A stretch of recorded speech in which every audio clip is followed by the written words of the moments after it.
Supreme court ने बिहार में voter list के विशेष गहन पुनरीक्षण एसआईआर को लेकर चुनाव आयोग को निर्देश दिए हैं कि वो मंगलवार तक ड्राफ्ट वोटर लिस्ट से काटे गए 65 लाख लोगों के नामों की सूची जिला स्तर पर जारी करे और सबके नाम के आगे डिलीट करने का कारण भी बताएं। अदालत ने आयोग से कहा है कि वेबसाइट पर लिस्ट ऐसी होनी चाहिए जिसमें मतदाता वोटर आईडी कार्ड नंबर डालकर अपना नाम खोज सके। सुप्रीम कोर्ट में एसआईआर पर सुनवाई के तीसरे दिन ये अहम निर्देश जारी हुआ।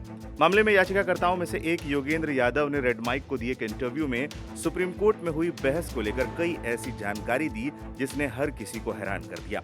योगेंद्र यादव ने बताया कि सुप्रीम कोर्ट ने आयोग को कहा कि जिनके नाम काटे गए हैं और क्यों काटे गए हैं इसका कारण बता दो। चुनाव आयोग ये बिल्कुल बताना नहीं चाहता था। चुनाव आयोग ने कहा हमने तो ये सूची पहले ही दे दी थी, हमने बूथ लेवल के एजेंट को लिस्ट पहले ही दे दी है। आयोग ने ये तक कहा कि बिहार के हर गांव में हमने बैठक बुलाई थी जिसमें सभी पार्टी के प्रतिनिधियों को बुलाया था और हर एक के हाथों में हमने सूची दी थी, लेकिन ये सरासर झूठ है। हमने इसको लेकर कोर्ट में हलफनामा तक दायर किया है कि ऐसी कोई बैठक नहीं हुई। योगेंद्र यादव ने आगे बताया कि जब सुप्रीम कोर्ट ने चुनाव आयोग से कहा कि जब आपने नीचे दे दिया है तो इन्हें भी दे दीजिए, इस पर चुनाव आयोग कहता है इससे राइट टू प्रिवेसी भंग होगी। इस पर सुप्रीम कोर्ट ने कहा ठीक है, लेकिन जो 65 लाख लोगों के नाम हटाए गए उनकी लिस्ट तो जारी कर दीजिए, जिस पर चुनाव आयोग कहता है कि जिले की वेबसाइट पर डाल देंगे। इस पर हमारे वकीलों ने जब कोर्ट को बताया कि ऐसी कोई वेबसाइट पूरे बिहार में है ही नहीं, तो चुनाव आयोग कहता है कि हम नई वेबसाइट बना देंगे। करीब 45 मिनट तक बहस चली और उसके बाद चुनाव आयोग को मजबूर होना पड़ा सुप्रीम कोर्ट के निर्देश को मानने के लिए।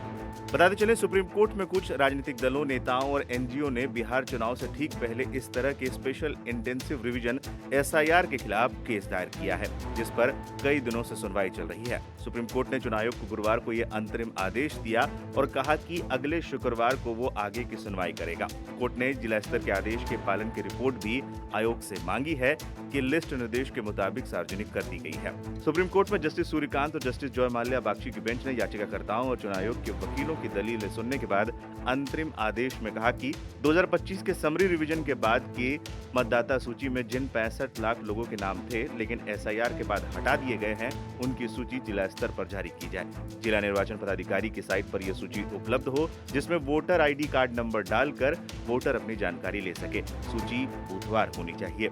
लिस्ट में हर वोटर के सामने ड्राफ्ट मतदाता सूची से नाम काटने का कारण भी दर्ज होना चाहिए।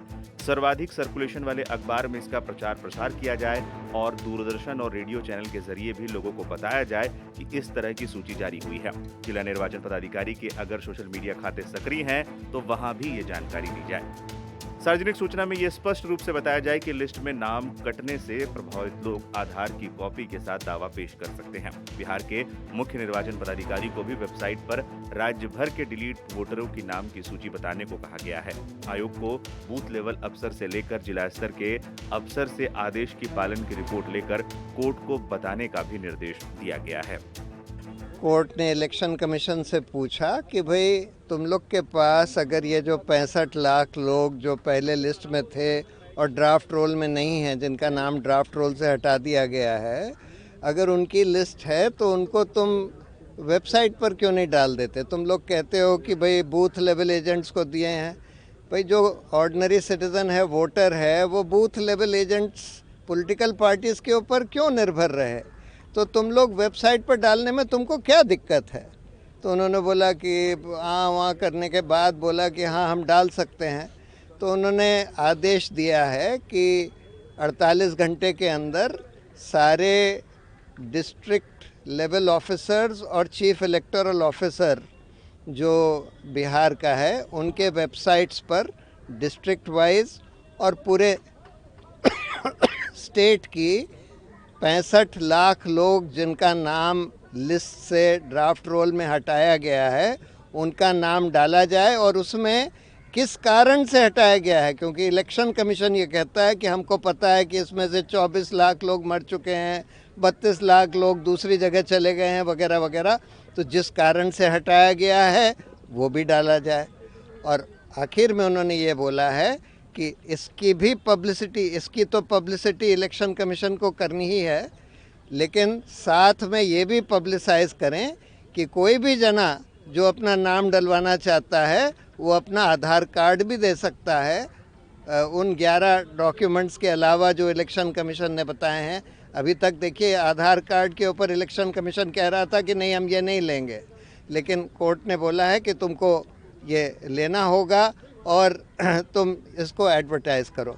और साथ में ये भी बोला है कि ये जो लिस्ट हैं ये जो बूथ लेवल पर भी बूथ लेवल ऑफिसर्स के दफ्तर में या ब्लॉक डेवलपमेंट ऑफिसर के दफ्तर में डिस्प्ले करे जाएं कि ये 65 लाख लोग जिनका नाम हटा दिया गया है कौन है, किस कारण से उनका नाम हटा दिया गया है, जिससे कि लोग देख सकें। आयोग ने लेकर भी आप लोग के एतराज थी, आज उस पे कोर्ट ने बोला है कि ऐसे ये जो आप वेबसाइट पर डालेंगे वो सर्चेबल होना चाहिए, जिससे अगर हम ढूंढना चाहें कि हमारा नाम है कि नहीं है उन 65 लाख में तो हम ढूंढ सकते। सुप्रीम कोर्ट के निर्देश के बाद अब चुनाव आयोग को मंगलवार तक सारी लिस्ट वेबसाइट में अपलोड करनी है।